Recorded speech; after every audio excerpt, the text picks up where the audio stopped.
My sister's laughter cut through the clatter of forks before her words did. "You don't mind watching them, right?" she said, already turning back to her wine. The twins climbed into my lap, one tugging my hair, the other spilling juice down my sleeve. The table roared with laughter like it was all a show. No one looked at me, not when I stood to grab a towel, not when I wiped the stain that wasn't mine. That night, I didn't yell or cry. I started packing. They thought I'd still show up for the family trip. They had no idea I'd already booked my own ticket out. Before I tell you what happened next, tell me where you listening from, just so I know someone out there understands. And when you've heard the whole story, tell me what would you have done if it were you? I used to think the silence in our house meant peace. It didn't. It meant someone else was being celebrated. Every wall carried proof photos of my sister's first steps, her graduation, her wedding. My corner of the hallway was bare. When her old clothes didn't fit me, Mom called it being practical. When her trophies gathered dust, Dad said we'd save space. I learned early that my name didn't echo as loudly as hers. At 15, I won a writing contest. The envelope came in the mail, stamped and official. I remember placing it on the kitchen counter while Mom flipped pancakes. "That's nice, honey," she said, eyes on the stove. Then the phone rang. It was my sister calling about her new job offer. By the time Mom hung up, my envelope had disappeared under the grocery list. In college, I waited tables after class. Most weekends, my phone lit up with one name, hers. "Can you watch the twins just for a few hours?" The hours always stretched into nights. Their toys cluttered my floor. Their cereal bowls filled my sink. When I said I had exams, she sighed, "You're so lucky to have free time." Dad's voice echoed one night when I asked about help with tuition. "We're still paying off the wedding," he said, not looking up from his paper. The edge of the page trembled slightly as he turned it. I realized he knew how unfair it sounded. He just didn't care enough to stop reading. It wasn't one big betrayal, it was thousands of small ones. Every hand-me-down, every favor, every quiet dismissal. A lifetime of being the easy choice. I used to believe staying quiet kept the peace. But peace built on silence isn't peace at all. It's debt. And someone always comes to collect. It was supposed to be my birthday dinner, but the cake already had her kids' names on it. We thought it'd be fun to celebrate everyone together, Mom said like that. Explained why my candles were shaped like cartoon animals. The twins clapped. Everyone laughed. After dessert, Mom slid an envelope across the table. "We have a surprise," she said. "A family trip next week. We booked everything." Dad nodded proud. "You'll love it, Sarah. You'll help with the boys so Liv can finally relax." The room tilted for a second. I heard the hum of the refrigerator, the scrape of a fork on porcelain. Then my own voice, flat even. "I'm not going." Silence. Olivia's smile froze. "What do you mean you're not going?" "I mean exactly that." Mom's tone sharpened. "Don't make a scene." I set my fork down. The metal rang softly against the plate. "I'm not making a scene. I'm just saying no." Dad cleared his throat, muttered something about gratitude. Olivia whispered, "You're unbelievable." I stood pushing my chair back slowly, the legs dragging across the tile. "You've had my weekends, my nights, my patience. You can have the trip too, but without me." Their voices tangled as I walked out, questions and guilt layered over each other. The door closed behind me, muffling it all. For the first time, the quiet didn't feel like punishment. It felt like space. That night, I opened my laptop. Flights, hotels, a blank search bar blinking back at me. My fingers hovered for a moment, then typed one word elsewhere. I didn't slam any doors. I didn't need to. The quiet was enough. That night, I sat at my desk with the single lamp on its circle of light, small but steady. My laptop hummed as I opened a new spreadsheet. Payments, rent, flights. Each word was a column, each cell a step out. I scrolled through airline sites, comparing numbers like someone memorizing an escape route. The cursor blinked over the word confirm. I pressed it. A new flight, a new destination, same weekend as theirs. Every sound in the house became sharper after that. The washing machine droning Dad's TV too loud, Mom's phone calls filled with my sister's laughter. I'd hear her say things like, "Sarah will help," and I'd picture my name folded into every plan like a napkin no one asked for. I stopped answering calls, stopped volunteering anything. During lunch breaks at work, I printed every receipt and booking confirmation I made, folded them neatly, slid them into a clear sleeve in my folder. There was something holy about the order of it, numbers, dates, time stamps. I kept each one like proof that my life finally had structure outside of them. A week before the trip, I went to buy a suitcase. The clerk asked if it was for business or pleasure. Neither, I said. Freedom. She laughed, not knowing I meant it. The suitcase was gray, hard-shelled, soundless when it rolled. At home, I laid it open on my bed. One by one, I packed white shirts, folded jeans, my notebook, the silver water bottle I always carried. I zipped it halfway, leaving room for something that didn't fit, yet the feeling of leaving for real.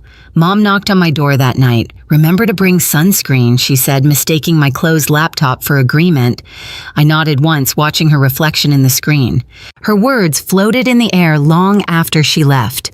The next day, Olivia texted, "Can you pick up extra snacks for the twins?" I stared at the message until it disappeared from the screen. Then I deleted the thread. No reply. I started waking up earlier, walking around the block before work. The air before sunrise felt untouched new. I practiced silence there, learning the weight of it in my lungs. I didn't know anyone a single word anymore.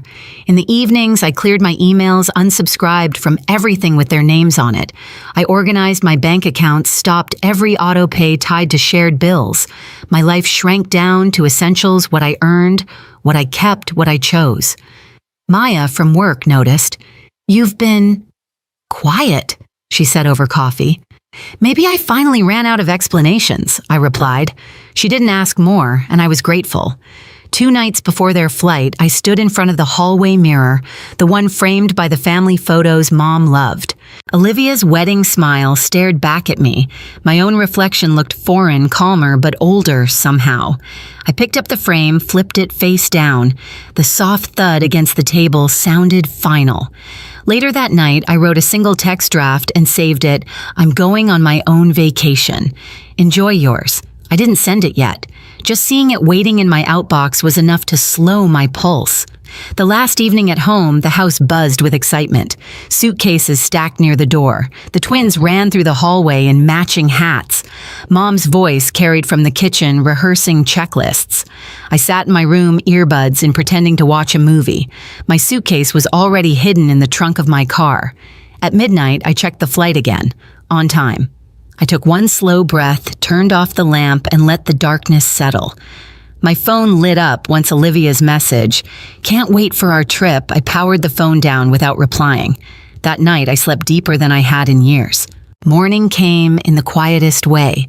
The smell of coffee drifted from the kitchen, the house alive with movement. I moved just as quietly, walking past their open suitcases, past Mom calling for sunscreen again. I said only, "I'll meet you there." They smiled, distracted, believing it. The drive to the airport was a blur of sunrise and highway signs. I parked at a different terminal, checked my bag, and watched families pass with the same exhaustion I'd carried for years. At my gate, I sat near the window watching planes lift like secrets breaking free. When my boarding group was called, I opened my phone, scrolled to the saved message, and hit send. "I'm going on my own vacation. Enjoy yours." Then I powered it off and dropped it into my bag. No one saw me leave. The airport hum was constant voices, wheels, gates calling numbers that meant nothing to me. My family was somewhere on the other side of the terminal, juggling tickets, backpacks, and the twins. I pictured the scene without needing to see it. Mom fussing, Olivia half-scolding Dad trying to sound patient. They'd think I was parking the car, maybe grabbing coffee.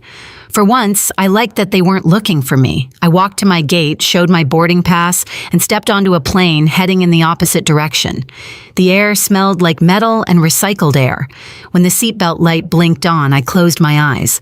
The plane lifted soft and certain, leaving Phoenix behind like a habit I'd outgrown. Hours later, my phone vibrated the second I turned it back on. Dozens of missed calls, then more. Texts stacked like dominoes. "Where are you? Gate C3. We're boarding, Sarah. Your sister's crying. This is selfish. Answer your phone right now." By the time the plane touched down, there were hundreds. The newest one read, "You ruined our vacation." I didn't open any of them. I stood in the slow-moving line toward baggage claim, the carousel turning the noise blending into white sound. My gray suitcase appeared sliding toward me like a punctuation mark. I pulled it off the belt, the weight grounding me. Outside, the heat hit thick, salted alive. The island air smelled of sunscreen and seaweed. I checked into the hotel, signed my name, and handed over the receipt like proof of something private. The clerk smiled. "Welcome," he said. I nodded, too tired to return it. In my room, I placed the suitcase by the wall and sat on the edge of the bed. The phone buzzed again. Mom, Olivia, Dad. All of them flooding the screen. For a moment, the guilt pulsed, quick, sharp, human. Then it flattened like a wave collapsing back into the sea. I turned the phone over, screen down, and stared at the ceiling. Somewhere my family was probably arguing in an airport lounge, the twins crying, Olivia fuming. I pictured Mom's voice breaking when she realized I wasn't on the next flight either. They'd call it betrayal. I called it balance. The next morning, I walked to the shoreline before sunrise. The sky was pale orange, the water breathing in slow rhythm. I dug my toes into the wet sand and let the foam reach for my ankles. The silence here was different, clean, deliberate. When I finally checked my phone, the battery was nearly dead. The notifications blurred together, now missed calls, voicemails, accusations. "You're ungrateful. You embarrassed us. We needed you." I scrolled once, then held down the screen until the message thread trembled. Delete all. The sound it made one quiet tap was the only reply I ever gave them. I spent the rest of the morning wandering through the market near the pier. Fishermen shouted prices, children chased birds. No one knew my name here, and for the first time, that anonymity felt like safety. I bought a small seashell pendant from a vendor. Its surface was smooth, cold, perfect in its imperfection. When I held it up to the light, I thought of the glass of juice spilling across the table back home, color bleeding into white, and how now, finally, I could just let it dry. That evening, I opened my notebook and wrote one line, "Freedom doesn't arrive with fanfare. It arrives when no one is watching you leave." Then I closed the book and left it on the bedside table next to the keycard. Outside, the wind shifted, carrying faint laughter from somewhere down the beach. For a split second, it sounded like hers, my sister's, but it wasn't. It was just the world moving on the way it always does. Morning light spilled through the thin curtains, soft and pale. The tide whispered against the shore outside my window, steady and unbothered. I brewed coffee in the small hotel pot, the smell sharp and grounding. My phone sat face down on the nightstand, quiet for once. I didn't reach for it. I took my cup to the balcony. Below the beach stretched empty, except for a few early risers dragging chairs into the sand. No twins, no voices calling my name, just space wide enough to breathe in. I hadn't realized how loud my life had been until it went still. I opened my notebook again. The line from the night before stared back at me. Freedom doesn't arrive with fanfare. Beneath it, I wrote another. It stays when you stop apologizing for wanting it. The pen bled a little on the page ink, sinking into the fibers. It felt permanent, like a promise. Later, I walked along the waterline, letting the surf erase my footprints as I went. I thought about every version of myself that had stayed quiet at the table in the kitchen, at the edge of every family photo. I used to think silence was safety. Now I understood it could be armor too. By afternoon, I packed my bag. The suitcase closed with a single click, smooth and final. I left the room key on the desk beside a note for housekeeping, thank you. No return address. No name. The flight home was calm. No calls waiting when I turned my phone on. Maybe they'd stopped trying. Maybe they finally believed me. Back in Phoenix, I didn't drive to the old house. I went straight to my apartment instead. The light there was clean, white, unfiltered. I unpacked slowly, folded clothes, placed the seashell pendant on my desk. It glowed faintly in the afternoon sun, the same color as the foam that had touched my feet that morning. The kettle hissed on the stove. Steam rose thin and silent. I poured the water, watched it swirl, then exhaled. No noise, no apologies, just air filling a space that finally belonged to me. The next morning, I woke before sunrise. The city was still, the air faintly cool against the windows. I sat at my desk, the one with no framed photos, no noise, no ghosts. My phone lay beside the seashell, dark and still. For once, no one expected anything from me. That emptiness felt clean. I made tea, opened the window, and listened. No shouting, no footsteps, only wind. For years, I mistook duty for love and silence for peace. But real peace doesn't ask for permission. It just waits for you to notice it. I looked around my small apartment, the stack of books, the folded blanket, the light spilling across the floor. It wasn't much, but every inch of it was mine. Maybe one day they'll tell the story differently, how I walked away or ruined the trip. Let them. The truth is simpler. I just stopped showing up to places where I was never seen. The kettle whistled. I smiled slow and quiet. The silence that followed wasn't lonely. It was earned. If you've ever had to leave to find peace, tell me, where did you go? And did it finally feel like freedom?